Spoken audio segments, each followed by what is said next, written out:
discuss one more case of cross field, which is Hall effect.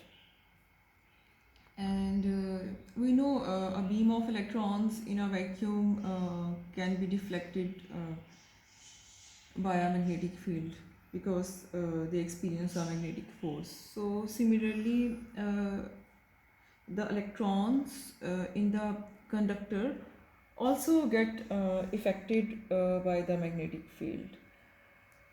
So this effect was discovered by Edwin Hall in 1879 when he was a graduate student in Johns Hopkins.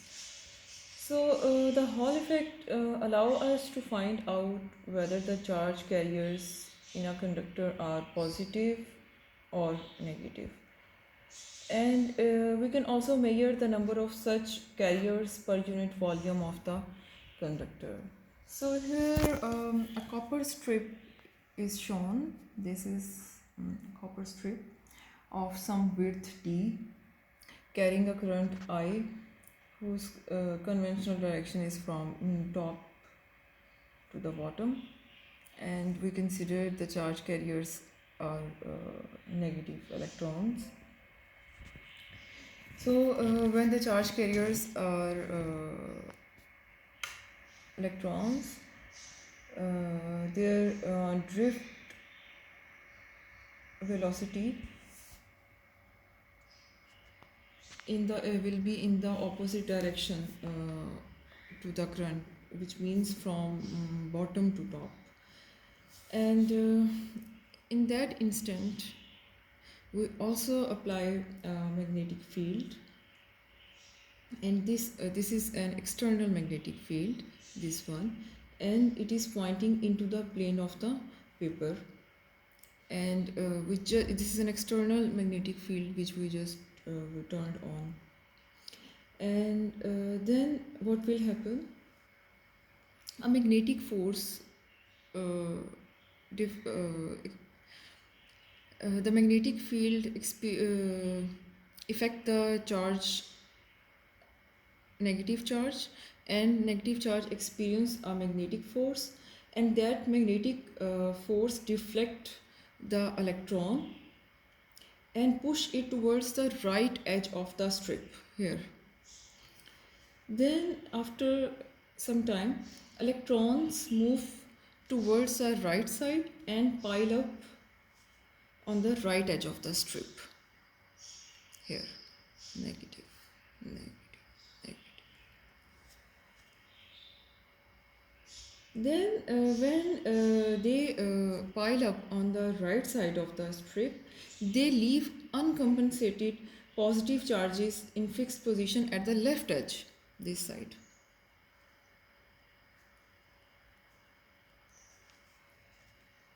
So the separation of positive charges on the left side and negative charges on the right edge produces an electric field within a strip from left to right, from positive to negative. These fields exert an electric force on each electron and push it to the left. Then this electric force on the electron also opposes the magnetic force on them.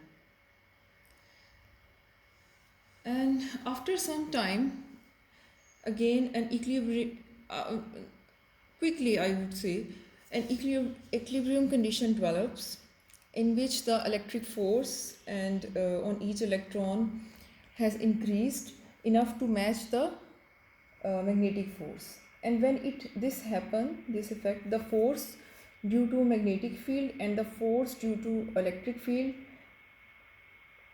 are in balance, and the drifting electrons, these one, then move along the strip toward the top of the page at negative velocity Vd, drift velocity, and there will be no further collection of electrons on the right edge of the strip, and there will be no further increase in the electric field. So at this condition, a Hall potential difference is developed, and a Hall potential difference V is associated with the electric field across strip of width d. So the magnitude of that potential difference would be V is equal to ED. If we connect a voltmeter across this width, we would be able to measure the potential difference between the two edges of the strip. Voltmeter can tell us which edge is at higher potential and which edge is at lower potential. For example, in this case, this is at higher potential and this edge is at lower potential. So, if in this figure, when the charges are negative, uh, the left side is at higher potential. Now let's discuss another case when the charges are positive. In so the charge carriers in the current I are positively charged, and these charge carriers move from top to bottom in the strip, and they are pushed to the right edge by the magnetic force, and thus the right edge is at higher potential. Here, this case. So this is now opposite to this case, where the left side was at higher potential when the charges at a are negative. So we would be able to find out the nature of the charge carriers in the strip. Now we can also do some quantitative analysis of this effect. We know when the electric and the magnetic forces are in balance, this F or Fe is equal to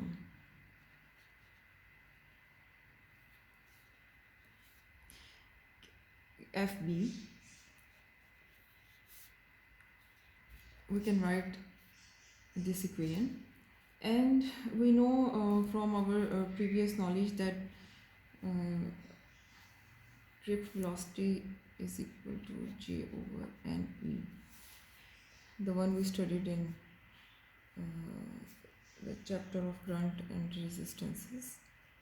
We already calculated this, and we know J is equal to I over A, the current density in the strip. A is the cross-sectional area of the strip, and N is the number density of charge carriers, number per unit volume. So now let's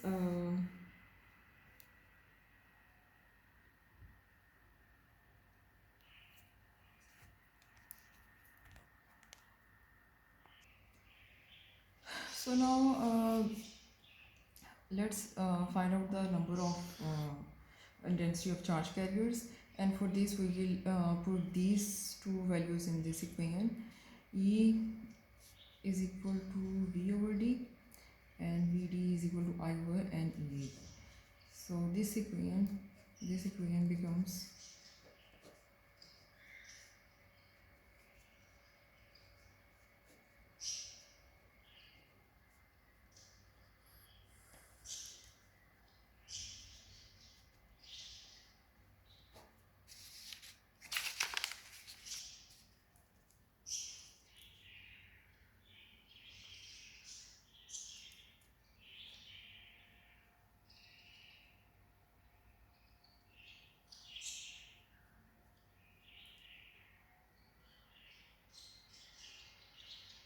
and we know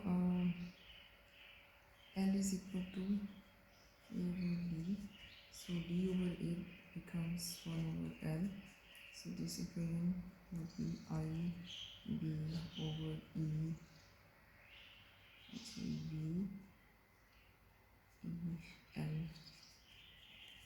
or we can write it I B over V L E.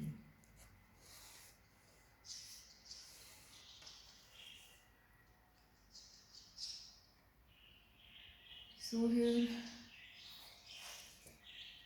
So with this equation, we can find n for measurable quantities, and